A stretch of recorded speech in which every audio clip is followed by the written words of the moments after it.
Line's good. Never on. Whoa. Hard. Release.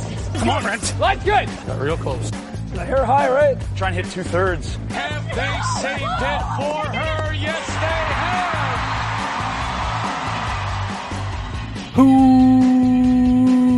Welcome to Game of Stones, everybody. I am Sean Graham. Scott alongside, as always. Hello, Scott. Sean, hi. How's you?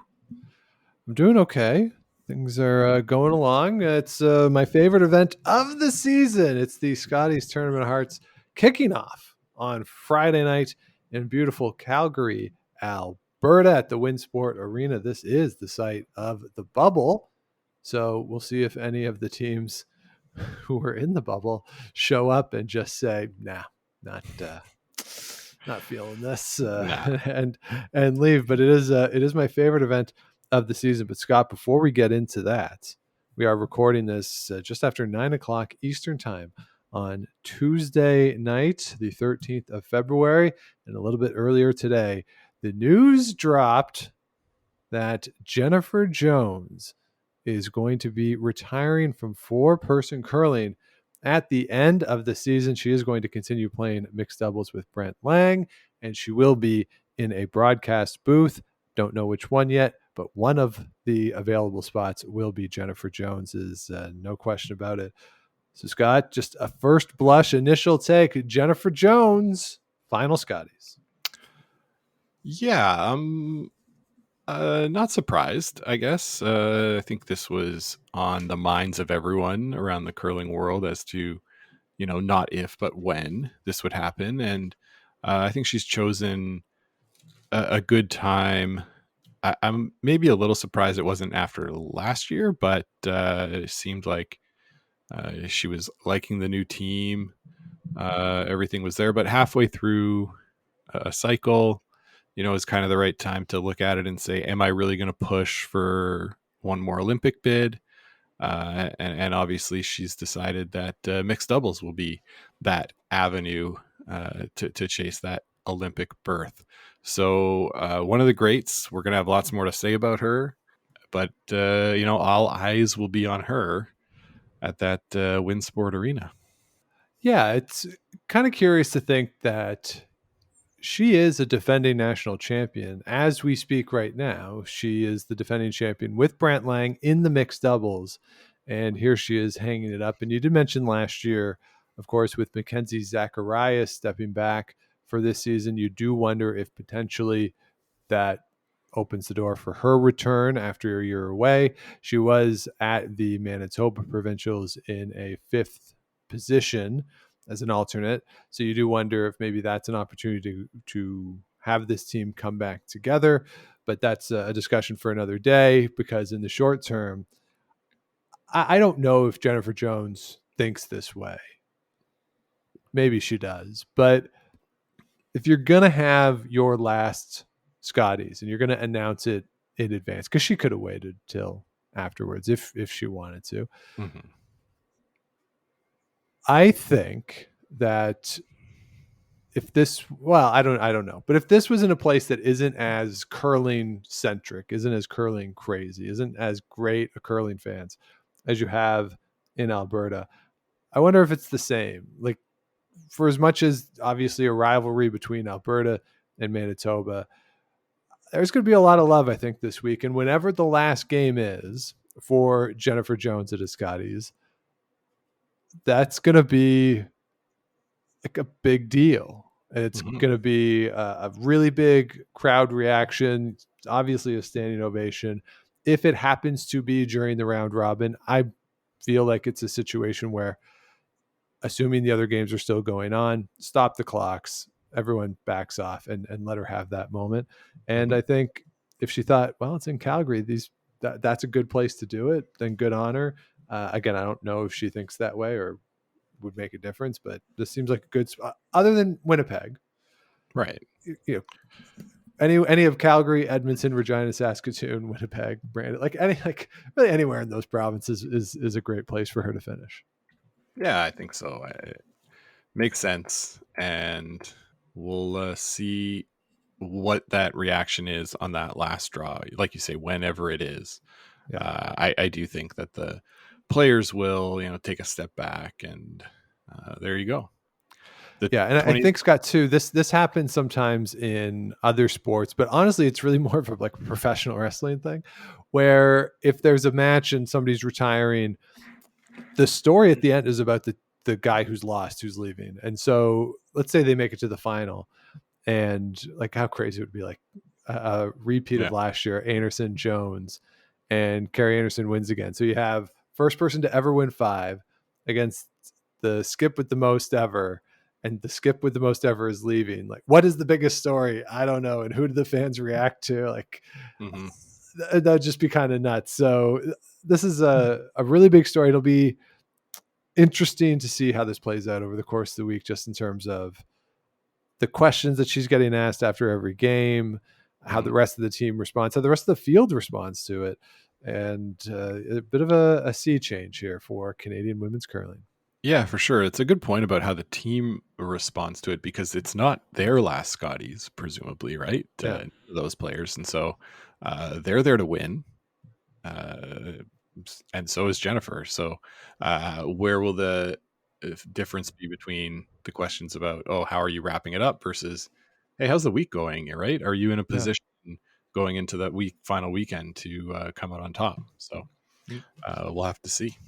Yeah, and it, as you say, it'll be a lot of fun to watch over the course of the week. So let's get into it. Our Scotties preview, always a good time. There are 18 teams heading to Calgary this week.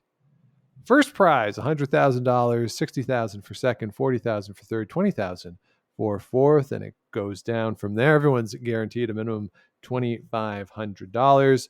The winner not only will be Canada at the Worlds and at the Scotties next year, but with a playoff finish in the Worlds, they will book themselves the first spot at the 2025 Canadian Olympic Curling Trials. A little bit of a change to the rules this year. There will be no tie breaks. After 2 tiebreak games last year on the Friday morning, Vic said, no, we ain't doing that again. And Kathy was behind him being like, yeah, obviously. So no tie break games. It will go to head-to-head first. And then if it's a 3-way tie where everyone has beat each other, it will go to the cumulative draw to the button standings. So no tie break. There's also, Scott, the no tick zone rule in effect this season for Scotties with that. So if a stone is on the center line in the free guard zone, it cannot be moved in the first 5 rocks of the end. If it is moved, the non-offending team has the option to replace it and remove the thrown stone out of play. We are playing 8 round robin games, 2 pools of 9. And the playoff format a little different this year. Top 3 teams from each pool are getting in. On Friday afternoon, the 1 versus 2 will be a crossover. The winners of those games will play in the 1-2 page. The losers will play the third place team on Friday night in elimination games. No more Friday Fun Fest. Kind of disappointing. I like saying it, but this is way more interesting as a fan for those Friday games, both in the afternoon and in the evening. So I do like that change that they're making there. And no wild cards this year. You have 2 Manitoba teams, you have 2 Ontario teams, 2 British Columbia teams. I don't know if I like this. I know you can't be pre-qualifier. It doesn't sound great. CTRS qualifier doesn't sound great. I'm just calling them wild card in the preview. I don't know. Like, I don't like this naming convention, but what do you think, Scott? Well, I know in other events they have like Manitoba 1, Manitoba 2, right? They're not even using that distinction in the schedule, right? No. So, if I It's look Manitoba at this, Laws and Manitoba Cameron and Manitoba Jones. Yeah. So I don't know. It's the first time. We'll see how it is. Yeah, I'm just not a fan. You don't want to. They didn't have the chance to compete for the province, for the provincial title, Right. but they still want to wear the crest of the province they represent. So, right. I mean, half of the teams in this particular version did have a chance to compete for their provincial championship. So I don't know. Maybe those two should have been called wild card. Sure. But, I don't know. We'll see what it looks like on the ice and how confused we all get. Yeah. All right, Scott, our favorite question when we get to this, we do this every year for the Scotties and the Briar. There are 18 teams in the field. How many of them can win? I think that there's 5 that can win. Okay, I also have 5. So who are yours? So Homan. Yeah. For sure. Jennifer Jones. Uh-huh. I think Northern Ontario can win. Sure. Krista McCarville, Caitlin Laws, and Yep. of course, Carrie Anderson. Yes. So those are the same 5 that I have as our contenders to win this year. I think some other teams could come up and surprise in terms of winning, though. I don't know if anyone else is quite there yet. I think there are some promising teams in the field. And when I look across the 18 teams, I think this is a really nice mix of contenders, so a couple of veteran teams, and then some younger teams who are part of the development phase. So I think actually, if we're looking at what Curling Canada is trying to accomplish with the way they've changed this event over the past few years, this kind of fits. I think so, yeah.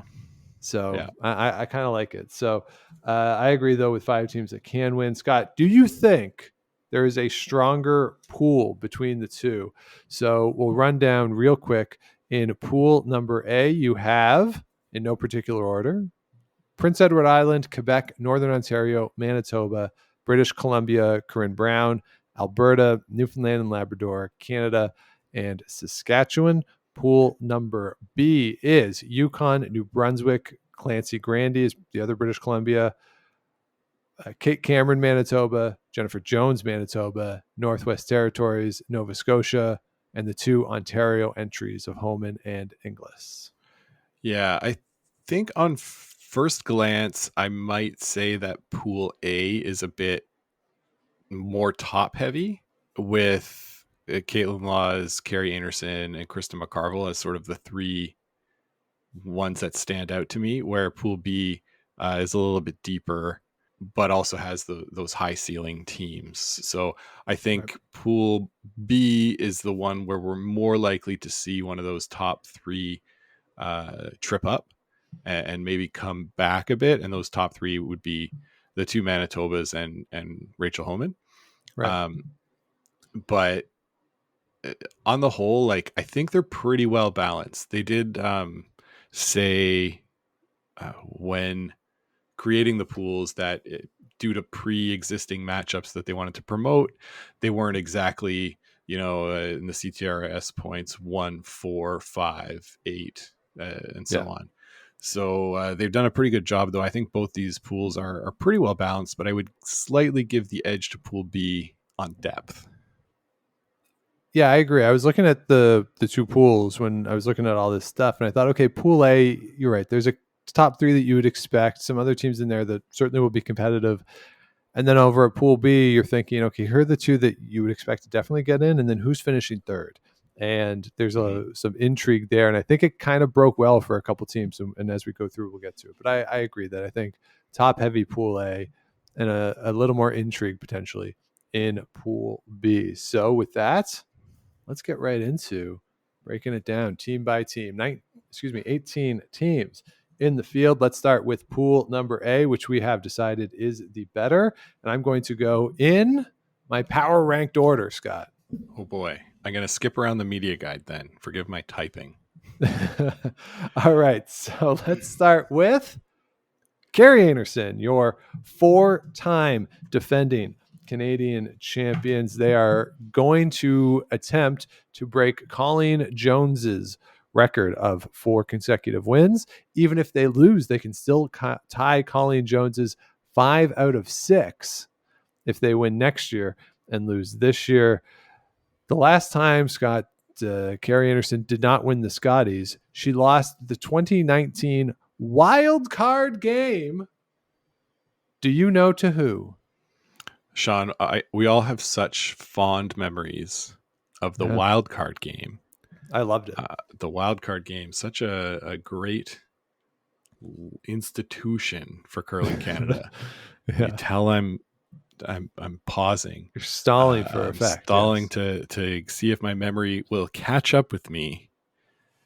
I'm gonna say that it was Rachel Holman. You're incorrect. She lost to Casey Scheidegger in 2019. Yes. Rachel Holman was in that field, losing the final to Chelsea Carey in rather shocking fashion. That's right. Giving up That's steals. right. Yes. So this is the 7th full appearance for Carey Anderson. That one does not count. On the season, they are 25-17. They made the playoffs at all of the slams, 4th at the Pan Continental.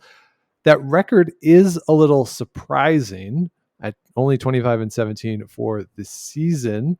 Scott, their hammer efficiency on the year is 43%. Last year at the Scotties, they were at 52% on the hammer efficiency, outscored opponents 110-62. So some of the peripherals that we've seen so far this season, now they are playing less than they have in years past, but the peripherals are down. And to win this event, they're going to have to get back closer to that 50% mark on hammer efficiency that they were at last year. Yeah, definitely. That's pretty low. Definitely something I wasn't tracking for this year.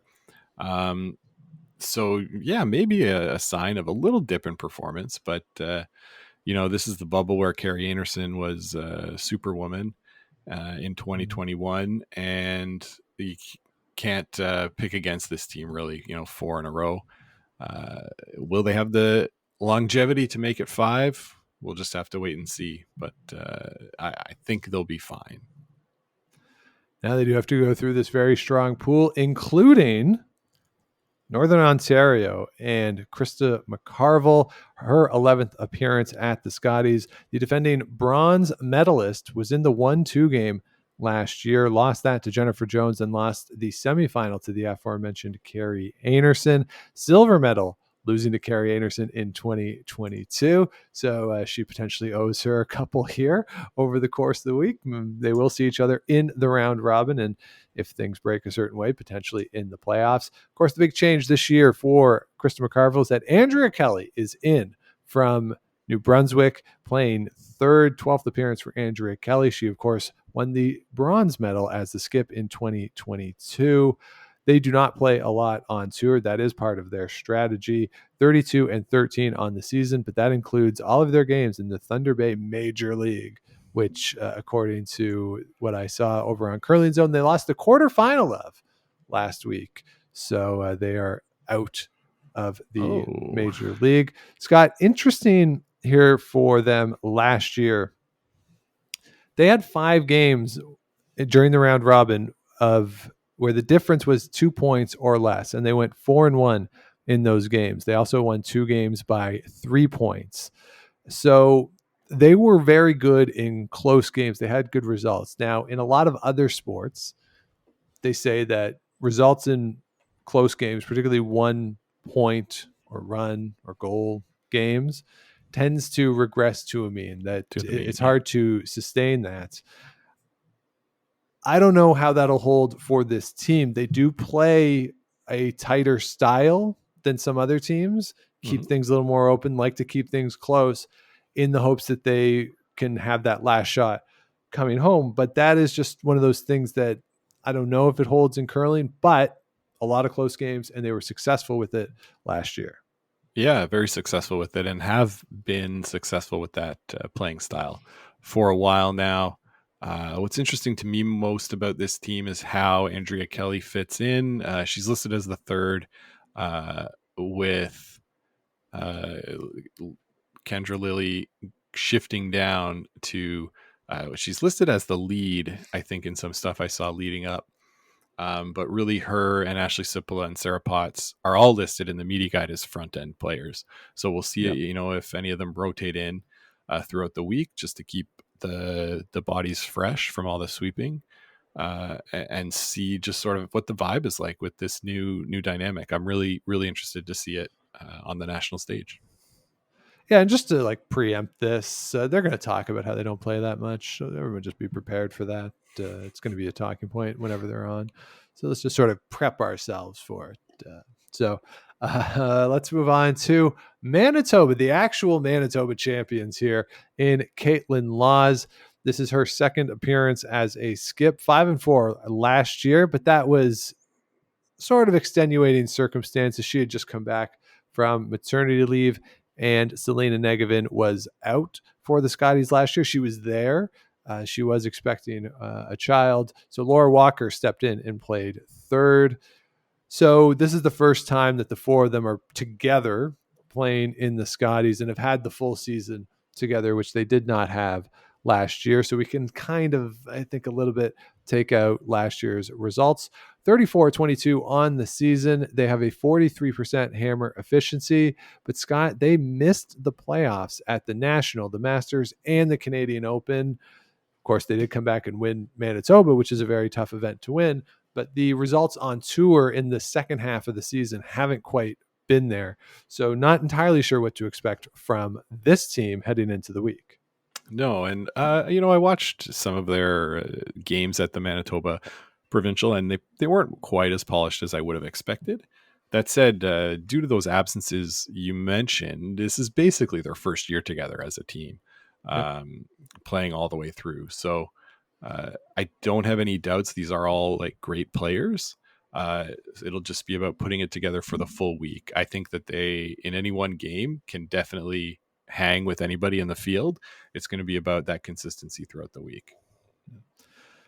All right, another team that's going to be looking for some consistency. We got some first timers here coming out of Alberta. Selena Sturmey and her team, consisting of Danielle Schmiemann, a familiar name from mixed doubles circuit, Desiree Haas, and Paige Papley have won the Alberta final. Scott, Selena Sturmey, a familiar name in part because of the family name. The Sturmeys have been around for a while on the national scene, but Selena herself, the 2019 Canadian Junior champion, won the silver medal at the Worlds that year. 2018 and 2020 U Sport national championship. This is the third Scotties for Desiree Haas. Everybody else is making their debut appearance as a full field participant. We have a couple of alternate spots here on the season. 44-23. A lot more games than the other teams that we've talked about. They are scoring 7.83 points for a game, 6.25 against. Good results here. They won the Saville Grand Prix back in October. They lost the final of an event in Red Deer to Rachel Homan. On the Slam, 1-3 at the Canadian Open. And I think a point of concern for them for the week in this field with the caliber of teams that we have here in Pool A, only 34% hammer efficiency. So that's sort of for the season in total against a field like this, especially when we're talking about Laws and Anderson and McCarville. They're really going to have to generate those multiples, get some points on the board. Because they're a young team, typically you'd expect them to give up a few more multiples than some other folks, especially learning the ice here for the first time at this type of event. So if they're going to be competitive, they're going to have to be able to crack more multiples than they have been so far over the course of the season. Yeah, definitely. They're going to have to play unafraid, I think. They got through that Alberta final playing that way, sort of putting the pressure on their opponents and forcing some misses. They're not going to get as many misses probably from this field and especially in their pool, but that's the way they've got to play. Fearless, put the pressure on, force your opponents to make shots, and that, that's what you're going to have to do. All right, let's move on to Quebec and Laurie St. George. This is her fourth consecutive Scotties appearance. New lineup for Laurie St. George. Jamie Sinclair is in and is eligible. When we talked about this a few weeks ago, we weren't sure. We thought Marie-France LaRouche was playing, but no, it is Jamie Sinclair. She did get her eligibility earlier than expected, so she is in the lineup playing third along with Emily Riley and Kelly Madaw. So the same front end from the past few years. They went 5-4 in 2023, losing in a tiebreaker game, which will not be an option for them this year. Overall on the season, they are scoring a whopping 9.2 points per game, only giving up 6.4 points a game, 43% with the hammer. They did, though, Scott, last year in the Scotties, give up too many multiple ends. Hammer efficiency against, so that other teams are scoring against them, was at 50%. Their own hammer efficiency was down at 39%. They did manage to outscore their opponents overall by 4 points, but that's not going to be a sustainable percent. You can't give up that many multiples over the course of the week and have sustained success. Expect to have a deep run into the playoffs next weekend. Yeah, that's for sure. They're going to have to work on that as well as maybe keep things a bit more simple, keep things open.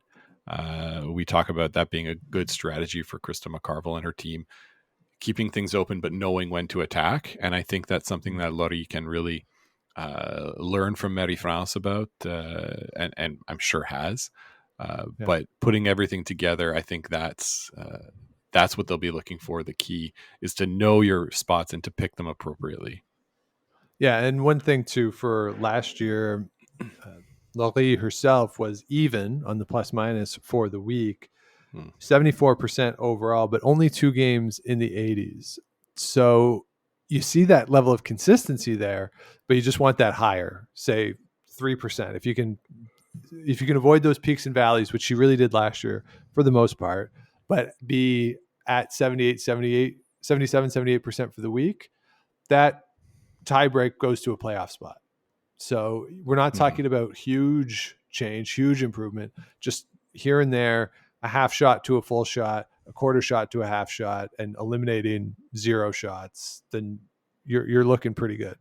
Yeah. And I think Jamie Sinclair, no offense to Alana Rutledge, but a bit of a step up in overall ability at the position. So they should be poised to improve on that showing. All right, another team they'll be looking to improve on their past showing is Wild Card 4, British Columbia 2. Corinne Brown is back at the Scotties, last appeared in this bubble.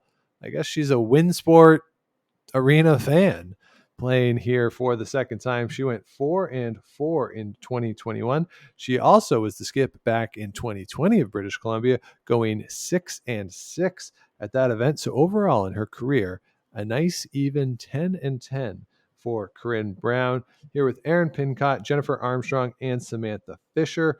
40-18 on the season. They won the Kamloops Crown of Curling back in October for the season. Again, the 36% hammer efficiency. They're going to have to pick that up. But Corinne Brown, as we've seen in her career, particularly in 2021, when she's on, she can carry a team to a win. It's just a question of, can she sustain that level of play? Where is she now versus where she was in 2021? Obviously, she doesn't want to see Clancy Grandy ever again after what happened in the BC playdowns. But she is certainly a capable player. This lineup is full of capable players. And this is one of those teams, Scott, that I have in that development category. They've been there, they've played it. Can this be just another incremental step for them in continued improvement to the point where maybe they could be in contention at some point in the future? Yeah, I think they have all the talent in that lineup. It's just about putting it all together. You're right. This is sort of the next step in their team development. Former World Junior champions, they're going to be able to meet the moment, having been at a Scotties already, although under different circumstances. They should be well prepared. So, if this team comes out and, sitting 5-0 at the end of a few days, it wouldn't surprise me at all. Like I say, all that talent's there. It's just whether they can sustain it for the week, and whether, there's some lapses that can occur with Corinne throwing that last rocks. There's sometimes where it seems like, just a small mistake, but, a draw that slides 2 feet deep versus being 2 feet high. It's that pro side miss. So a wide range of outcomes, I think, is possible for this team. All right, let's shift over a couple provinces to the sky of blue and the sea of green. The wonderful folks of Saskatchewan are represented this year by Skylar Ackerman. She was an alternate last year for Robin Silvernagel, first time participating full-time at this event, along with Ashley Theveno, Taylor Stremnick, and Kaylin Skinner. Scott, this team was at the Next Gen Under 25 event in the fall. They went 2-3 there. They are 36-14 over the course of the season. They have won a couple of events on the Sask Tour, one in Moose Jaw, one at the Nutana.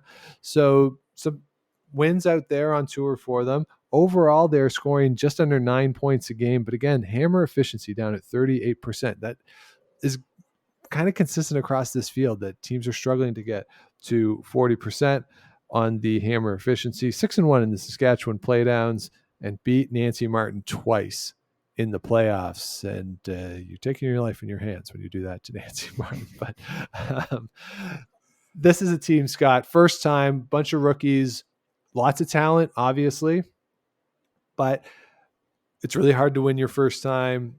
They're very young overall. Purely for me, this is one of those teams, definitely in the development camp. Get your feet wet. Saskatchewan on the women's side is pretty wide open. So if you can start to have some sustained success, learn how to win at this event, this could be an initial step in the right direction for a province looking to get back to the glory days of even Amber Holland, who just so happens to be there as their either fifth or their coach, whichever position. But she'll be the one coming out for timeouts for sure. Yeah, it's again, this is one of those development teams. Their first time there, like you said, I'd expect them to try and keep things open. That said, I think back to Robin Silvernagel making her debut out of Saskatchewan and kind of, blew the doors off the event. She had a bit more experience there with her in Stephanie. Remind me her last name. Lawton. Yes. Yeah. Stephanie Lawton. Thanks, Sean. In Stephanie Lawton, and, was able to ride some wave into the playoffs. Different format now, tougher pool. I don't foresee that, but this will be a great experience for them. And like you say, Saskatchewan's a wide open, but this is one of those young teams that's waiting to grab a hold of it. This week will show us a little bit how they intend to do that going forward. All right, Scott, let's move on. We got two teams left in the pool, both from the East Coast.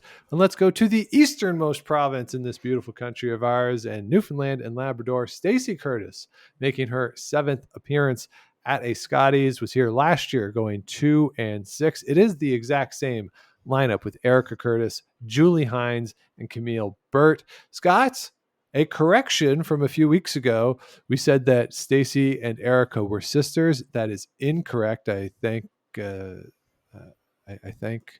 the corrector for letting us know that we messed that one up. Stacey and Julie are sisters. So a mea culpa on that one. Scott, they are 11-13 on the season, 39% hammer efficiency. Their biggest event so far on the season in terms of the depth of the field was the Stu Cells Halifax. They went 0-4 there. But here's an interesting little tidbit that I saw when I was going through, Scott. You ready for this? Tell me. So last year, Stacey Curtis was even on plus minus. She had 4 pluses and 4 minuses over the course of the week. Interesting. She threw 76% overall. Her pluses were 94%, 89%, 83%, and 72%. Her minuses, 69%, 70%, 68%, 67%. So the outlier there is the 72% plus. But otherwise, 80 and above or 70 and below. She's going to have to be more consistent over the course of the week. You're better suited to be 76 every time than to have these big swings. Mm-hmm. So that's for Stacey, is get the ice, figure the ice out, and maintain it over the course of the week, because she's obviously capable of throwing these big numbers. But if you can raise the floor on those games where you don't quite have it, you're not throwing it as well, you're going to be a lot more competitive than she was last year. Yeah. And I think some of that, Sean, is going to come down to the front end stone placement. Obviously when you see big swings like that in a skip score, it's the degree of difficulty of the shots varies widely. So as long as her team can put her in a position where the degree of difficulty is not so high, I think we can see more of those bigger numbers than the lower ones. But that's what's going to dictate it, in my opinion. All right, and wrapping up Pool A, it is Prince Edward Island, skipped by Jane DiCarlo, along with Veronica Main, who will be throwing the 4 stones, Sabrina Smith, and Whitney Jenkins, 11-6 on the season. They beat Amanda Power in the PEI finals, who, Scott, they lost to at the PEI Brewing Company Bonspiel. Bonspiel that seems like something we might be interested in. Just saying. Yeah, we've been to the PI Brewing Company. Yeah, I'd love to go back. So this is an interesting team, Scott, ranging in age from 28 to 33. So I don't know if they necessarily fit within the development scale, the development piece, but with no Suzanne Burt anymore, having taken a step back, PEI's wide open and there for the taking. If somebody else is able to get on a Suzanne Burt type run out of PEI, maybe it is a development team if you can get there 5 out of 6 years or 8 out of 10 years or something. But I don't know. We don't really know anything about this team. We don't know much about them. It'll just be fun to see them and see how they play. If they have a Suzanne Burt style and every game is always in play, we'll take it. Yeah, and I think this is one of those teams that, gets to fill that vacuum left by Suzanne Burt, sort of like the Greg Smith team that we saw come in when Brad Gushu was Team Canada. So a chance to see another team on the scene. I hope they have a great time. Veronica and Sabrina are sisters, so getting to do that together, pretty great for them. So that's what I expect from them. A fun time. I hope they get on TV at least once, and we get to see them have fun. All right, so there it is, Pool A, which we think might be a little more top-heavy than Pool B. So let's get into who's there in Pool letter B. Let's start with Rachel Homan and pre-qualifier number 1, or Ontario Homan, however you want to say it. She is back for her 10th appearance at a Scotties, 6-3 last year, lost to Christina Black in the Friday afternoon elimination game. On the season, Scott, a lot of criticism of this team on social media, a lot of claims that they don't really get along great. We've talked a little bit about the communication and a couple of things that might be able to be improved. They've just gone out and gone 38-5 on the season and have a hammer efficiency at 55%. They won the points bet. They lost the final of the National, then won the event in Red Deer, then the Masters and the Canadian Open as well. Lineup change from last year with Rachel going back to calling the game, and very well-renowned sweeper Tracy Fleury moving into that 3rd position.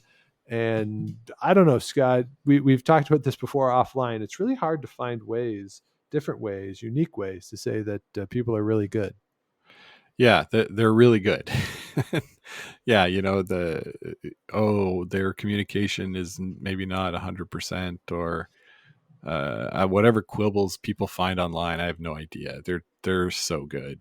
And the experiment last year of Rachel sweeping, but throwing the 4th rocks didn't work for them. And so credit to them for changing, right? And trying to find something that does. And so far this season, this really has worked for them. All right, let's move on to someone we've already mentioned, Jennifer Jones, 18th and now final Scotties appearance. I love that they're in the same pool, with this now being Jennifer Jones's last Scotties. See another Homan and Jones game at this. That'll be great to see that again. The defending silver medalist, having gone 10-2 last year. On the season, 35-21. Do you think Jennifer Jones knows, because Rachel Homan's played 43 games, and Jennifer Jones has played 56. Did Jennifer Jones know that playing a reduced schedule is an option, that she doesn't have to play all the time? She doesn't have to, like, there's an interim between playing all the events and retiring. Just saying, because she's still doing mixed doubles too. So she's probably played 80, 90 games so far this season total. Yeah, I mean, maybe she could talk to Krista McCarville about it. Yeah. See how that works. People have had success doing that. But yeah, they did win the Tour Challenge for the season. 47% hammer efficiency. That is a staple of Jennifer Jones. Lots of rocks in play. Likes to mix it up. Jennifer Jones does not want to burn an end in the first. If she doesn't win the draw to the button, she's throwing a center guard. And if the other team throws the center guard, she's either coming around it or throwing a corner. She's all in. That's the thing about Jennifer Jones, that it's always been entertaining to watch her play because of that. We talked about it off the top, Scott, but I think for as much as this is about Jennifer Jones, it's kind of the rest of the team, right? Like, she is obviously not in the development phase of her career. The rest of the team is. Yeah. So it's an interesting mix that, again, silver medal last year. How does that play into this year? And how does the enhanced response this team is going to get, given this announcement, potentially going to affect them and affect really the whole draw? Because if you remember when Gushu was in St. John's at that Briar, the teams that were on the ice at the same time were commenting about how hard it was to communicate, because it was a little louder whenever Gushu was doing something. I don't think it'll get to that level, but there could be a little more response to things that Jennifer Jones is doing because of this. Yeah, we might see it. And like we mentioned at the top, how this young team responds to all that attention surrounding them. I think they'll be fine. They're also a very good team. We have seen Jennifer Jones not have good weeks at the Scotties, right? As great as she is, probably the best ever. Yeah, we've seen her team miss the playoffs just a few years ago, and it was shocking and unexpected. So, we could see something like that at this event. I don't think so, but you never know, right? And with it being her last, she's going to want to have that good showing. So we'll watch and see, but I'd expect them to be there at the end of the week. All right. Then we talked about who's in third place in this pool, if we expect those two teams to be the top two. Let's start with wild card 3 or 2, or however you want to put it. It's Kate Cameron out of Manitoba, her 7th appearance at a Scotties. She was here last year as the third for Casey Scheidegger. That team went 3-5. Here with Megan Walter, who skipped wildcard 3 last year, also went 3-5. Kelsey Rock and Mackenzie Elias round out the team, 42-30 on the season. That is a heck of a ton of games. 7.7 points for, 6.6 points against, 35% hammer efficiency. Their results in the slams have not been great. A combined 2-10 across the National, Masters, and Canadian Open. No playoffs in that. Lost the semifinal of the Manitoba Provincial to Beth Peterson, who went on to lose to Caitlin Laws. Scott, this is a team that all these players have a lot of talent. We've seen it. Kate Cameron, if you remember, of course, with Michelle Engelot losing the final to Rachel Holman. Megan Walter, pretty good debut, I thought, last year, going 3-5. Kelsey Rock, longtime skip out of Alberta, coming over, and Mackenzie Elias, very solid at the lead position. So it's all there for them.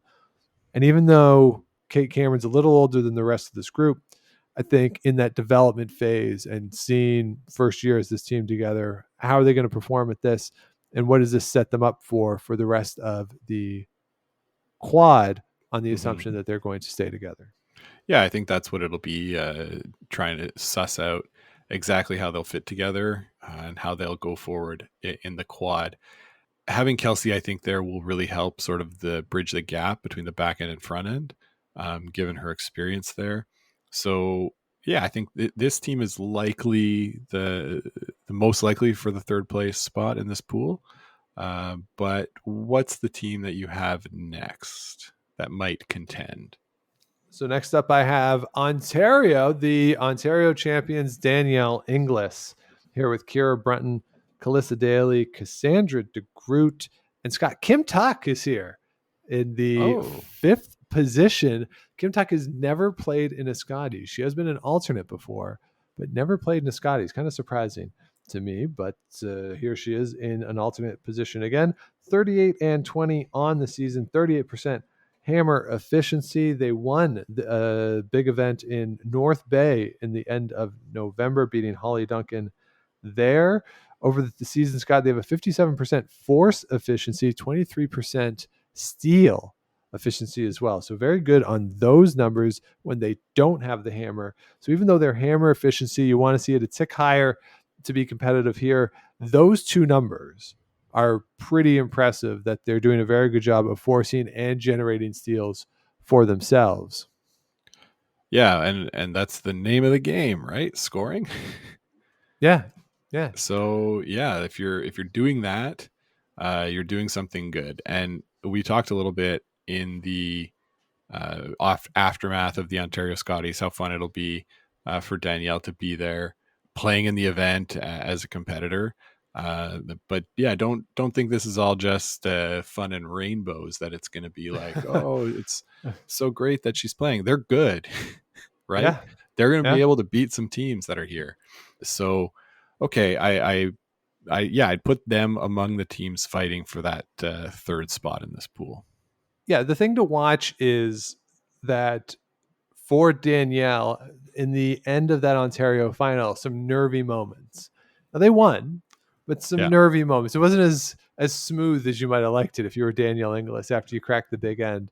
So that's something to watch out for. But at the same time, Danielle's been to all the big events, not as a player, like this is her first time at a Scotties, but as a player. But she's been to all these things, so the environment won't throw her at all. Yeah, no, for sure. And I think the team will be well prepared as well. So looking forward to seeing them play. All right, next up, I have the other team from British Columbia, the actual British Columbia champions, Clancy Grandy, returning after going 6-4 last year, along with Kayla McMillan, Lindsay Debut, and Sarah Loken. This is the same lineup. They lost tiebreaker to Laurie St. George, or excuse me, beat Laurie St. George in a tiebreaker last year before losing to Jennifer Jones on Friday afternoon. This season, they won the Perth Masters back in January over in Scotland, 39-29 for the season, but only a 35% hammer efficiency.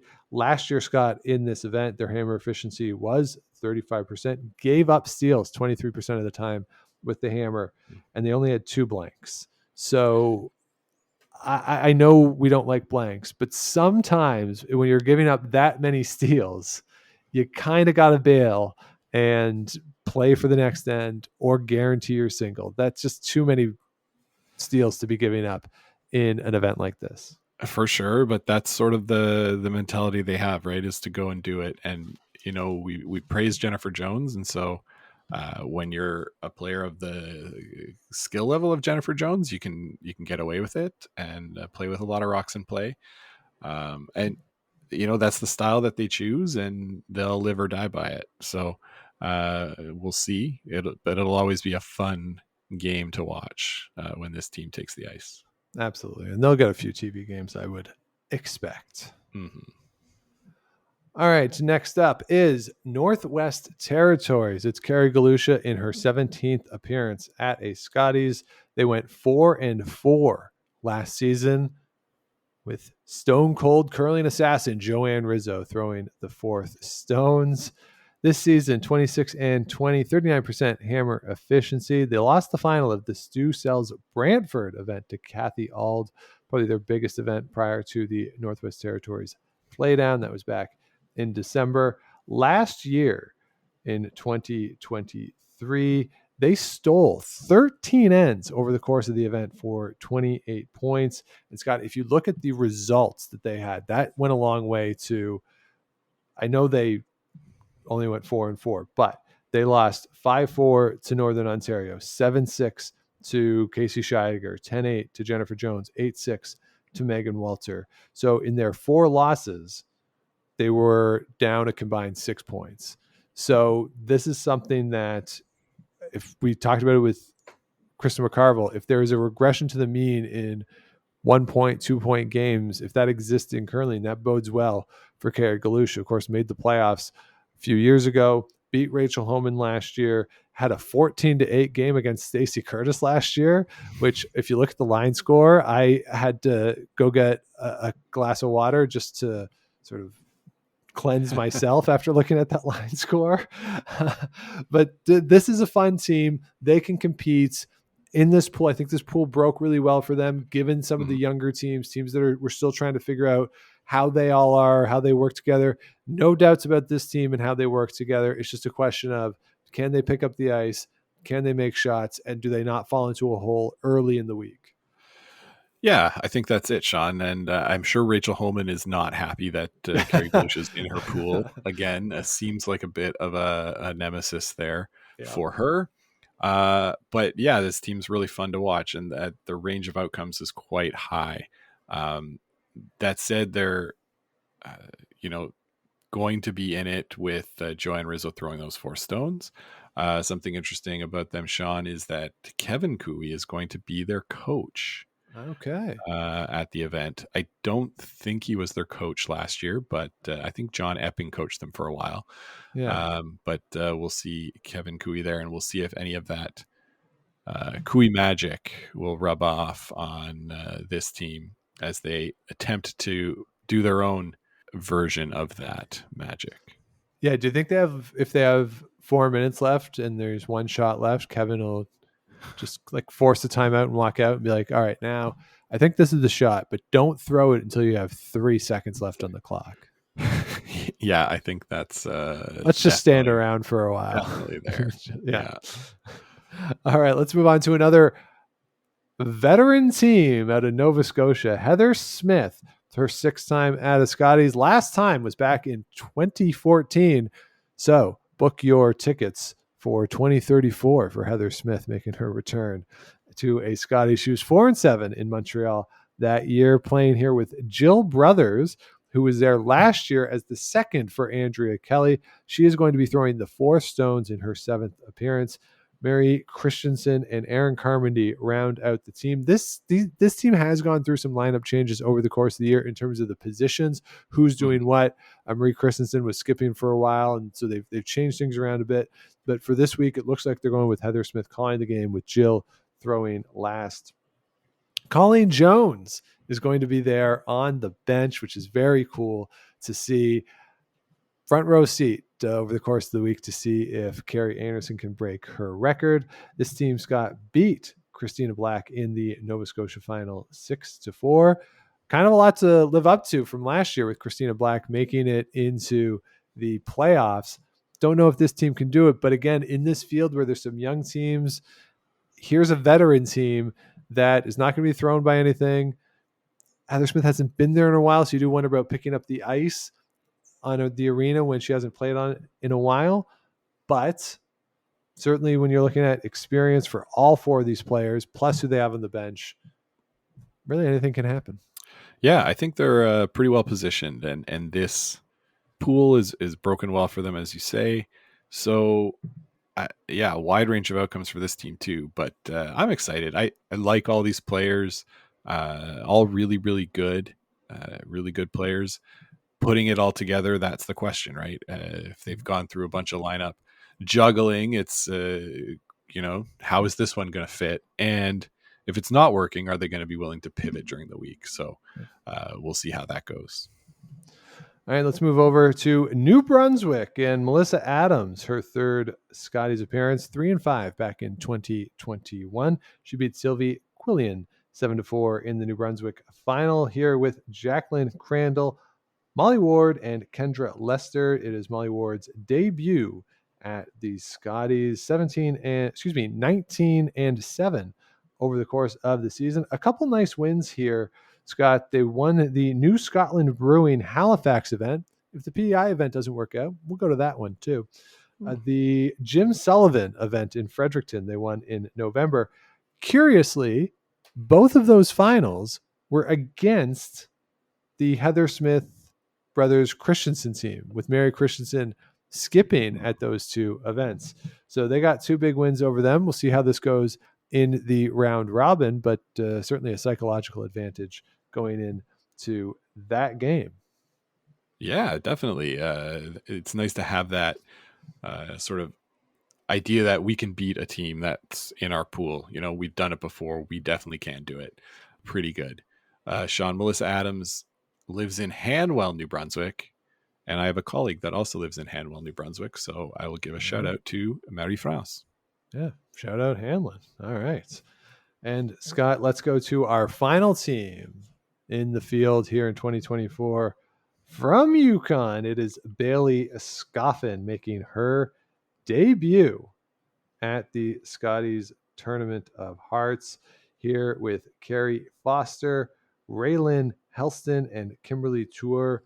For Bailey Scoffin, she was the junior representative out of Yukon for 2020, 2022, and 2023. Of course, there wasn't an event in 2021, a combined 2 and 23 in those events. Raylan Helston, the second, she played with Team Booth at the juniors in 2022 and 2023. So those two players, Bailey Scoffin's 21, Raylan Helston's 19. So those two would fit that development phase. Whereas Carrie Foster and Kimberly Tour, they both played with Haley Burney the past couple of years and are older, right? So they are not necessarily in the development phase, but I like this mix where the front end has a person making their debut with someone who's a little older, has been there a couple times. Same thing on the back end. You got a Skip making her debut, playing with somebody who's been there a couple times, older, has seen more things. I like this mix for Scoffin and Helston to get that experience. No expectation, I think, of winning, obviously winning the whole event, but maybe a game or two.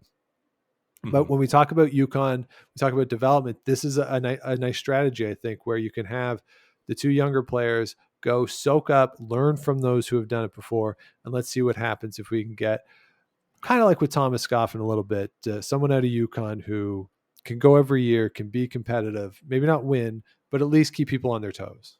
Yeah, give everyone a good game. I think that should be the goal for the territories right now, is to be able to give everybody a good game and let the chips fall where they may. Bailey's mother, Helen Strong, is their coach too. So a little family connection on the bench there for this team. It should be, a good learning experience for them. So hopefully they're able to keep some close and win a game or two. All right, Scott. So those are the 18 teams heading to Calgary for the 2024 Scotties Tournament of Hearts. Let's get into who we think could be standing tall at the end of the week. Let's pick the 3 teams from the 2 pools and then a winner. Let's just go that way. So we'll make the 6 picks in total. And then who do we think will be your champion? Let me start with Pool B here. We just talked about. I'm going to go with Homan, Jones, and Clancy Grandy for Pool B. Scott, who do you like? Give me Homan Jones. I think that's the easy 2. And then just to be different, give me Kate Cameron. All righty. Manitoba 2. And who do you like in Pool A? Pool A, I like Carrie Anderson, Krista McCarville, and Caitlin Laws. Okay. So I like Laws McCarville, and only because it's one of my stupid bold predictions for the year, I'm going to go with Laurie St. George. And you're not picking Carrie Anderson? That was one of my bold predictions. Oh, that they wouldn't make the playoffs? Yeah. That was one of my bold predictions back in January. So I got to stick to it. Okay. One of mine was that Krista McCarville will miss the playoffs, and I didn't stick to it. So, well, one of us has integrity then. Yeah, there you go. So there you go. Those are our picks for the pools. Scott, who is your 2024 Scotties Tournament of Hearts champion? Well, Sean, because I know you're not going to pick them, I'm going to pick Carrie Anderson. Okay. To go five in a row. Yeah. Scott, I'm going to do it. I'm going to say this is the year This is when it finally happens. Kristen McCarville gets the win.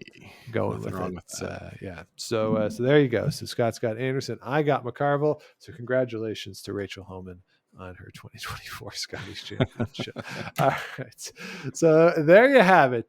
Draw times for the Scotties are going to be 10:30, 3:30, 8:30 Eastern time. I'm not going to Brian Williams you.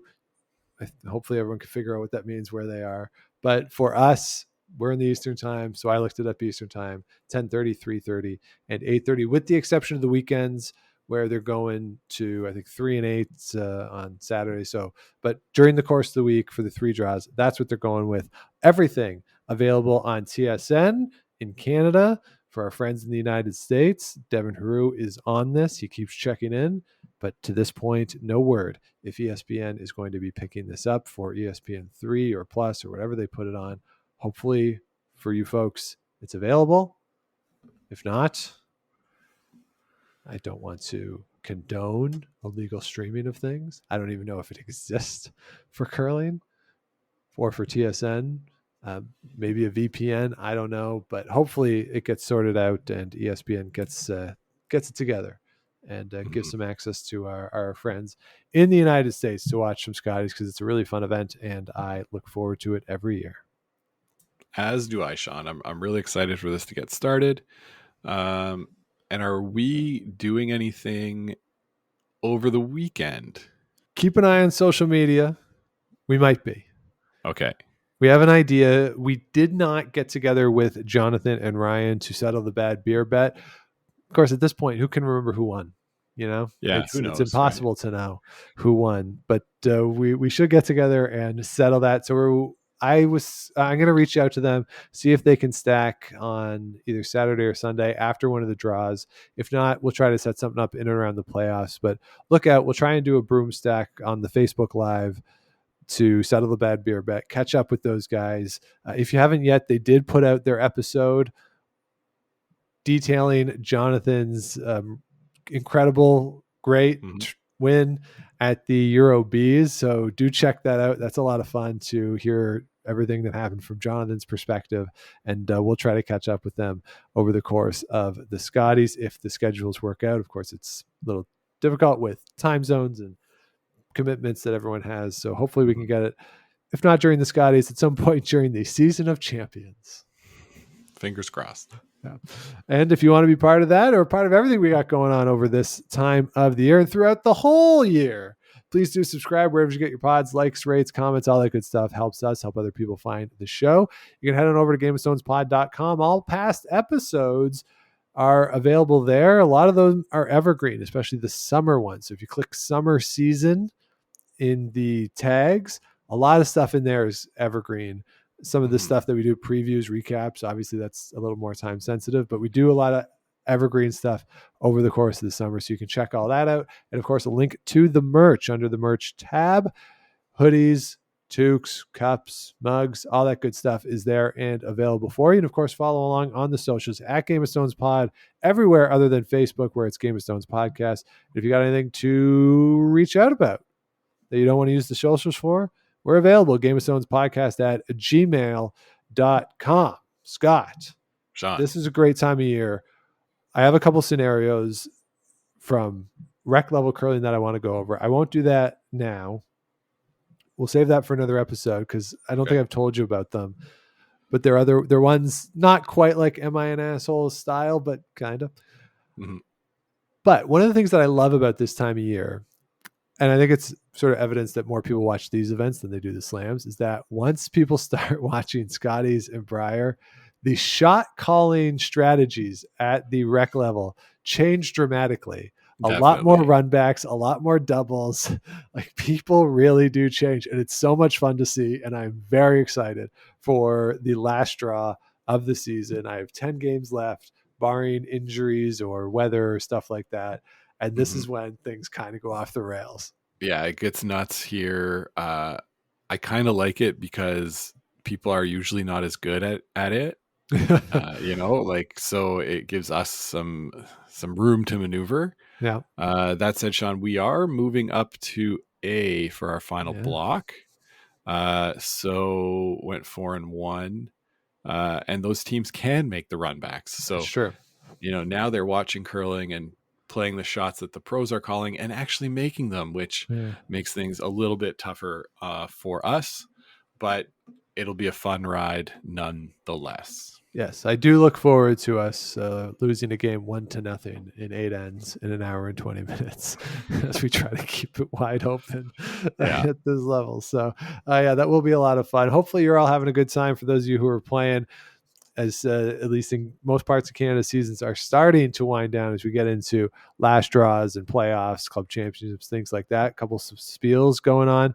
Some of the great spiels across the country do take place in February, March, and April. So if you're playing in those, hopefully you're having a good time. And if you're a fan, not a player, love having you along for the ride. This is the best time of year, I think, where you got Scotties 4 days off, Briar 4 days off, Women's Worlds 4 days off, Men's Worlds, and you go right into the players as well. This is a great stretch, my favorite time of the year for curling on the TV and, of course, in your earballs. So come back and join us next week. And until then, keep those brooms on the ice and don't dump that intern. Make the final.